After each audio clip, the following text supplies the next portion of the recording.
Hello there and welcome to another travel video in my beautiful state. So as you can see, I'm in Forks, Washington, also known as the place where Twilight was based. So keep watching if you want to see beautiful shots of the Olympic coast, the Olympic National Park, and of Crescent Lake. The Olympic National Park is formed by coast, forest, and mountain ecosystems.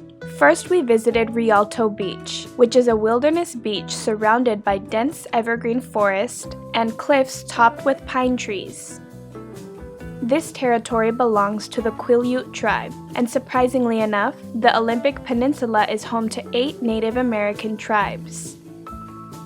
Olympic beaches are characterized by coastal rivers and fallen trees, which serve to protect migrating fish such as salmon who travel from the mountains to the sea.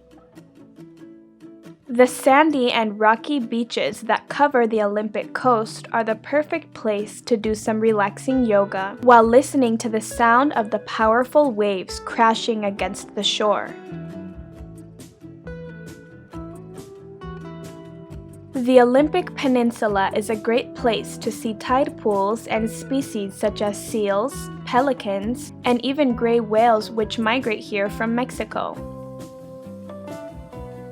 And if you're brave enough, you can even try to surf along the robust waves.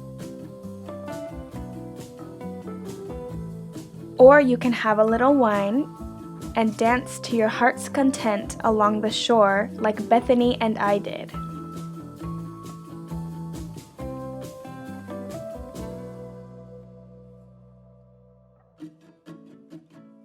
One thing is for sure, the coast of Washington state is decorated with the most non-traditionally beautiful beaches, and they are definitely worth the visit.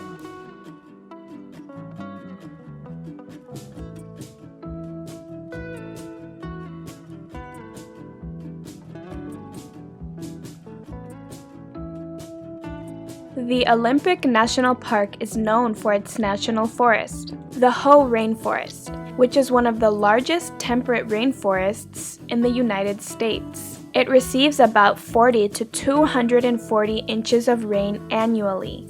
Similarly, the Olympic National Park is deemed as a biosphere reserve and is a World Heritage Site due to its variety of ecosystems and wildlife. The forest is characterized by ancient trees, which were rooted anywhere from 200 to 1,000 years ago. Exploring the Hoh Rainforest is amazing due to the eccentric root formations of its trees, some of which grew in the shape of a heart and others grew intertwined together. These trees aren't only old, they're also huge. Some of them can grow to be over 200 feet in height.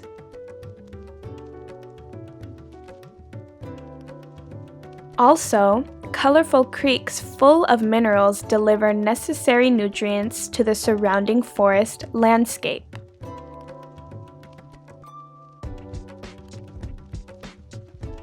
This is the Hoh River, a glacier-fed river which runs throughout the park. You can hike along the Hoh River Trail, which will lead you all the way to the Blue Glacier on Mount Olympus, but be prepared because this is an intense 18-mile hike. As you can see, the park is surrounded by the majestic Olympic mountain range. In the park, there are multiple short nature trails which only span about a mile.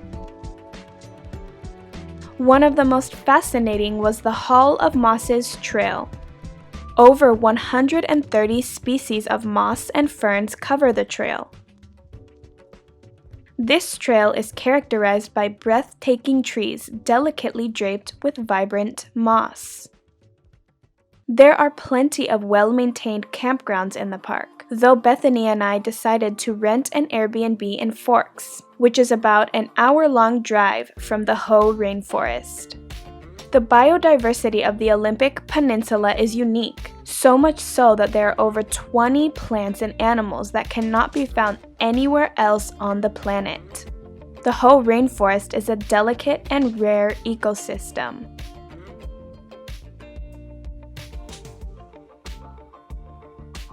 Another must-see destination in the Olympic National Park is Crescent Lake. This is another immense crystalline lake, which is surrounded by dense forests and mountain ranges covered in evergreen trees.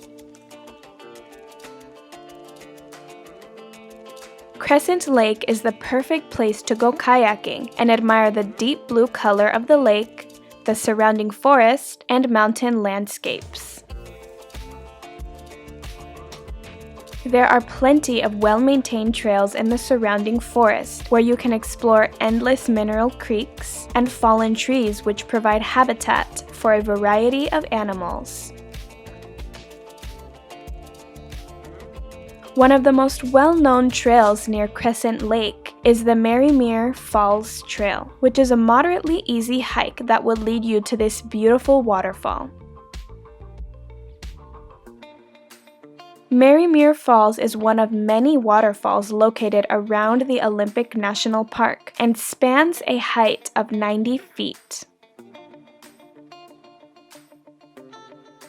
Similarly, there are multiple lodging options at Crescent Lake. You can either stay in this vintage-style lodge located right in front of the lake, where you will have an amazing view of the lake and its surrounding mountain peaks. Or you can stay in one of these cute little cabins where you will enjoy a bit more privacy. Crescent Lake lodges maintain various sustainability efforts to conserve the beauty of this lake and of the Olympic National Park as a whole. However, no matter where you opt to stay, I'm sure your visit will be delightful. So what did you guys think of the places that I shared in this video? Would you like to visit the Olympic Peninsula? Comment your answers down below, and please don't forget to leave a like and subscribe to my channel, because there will be more where this came from.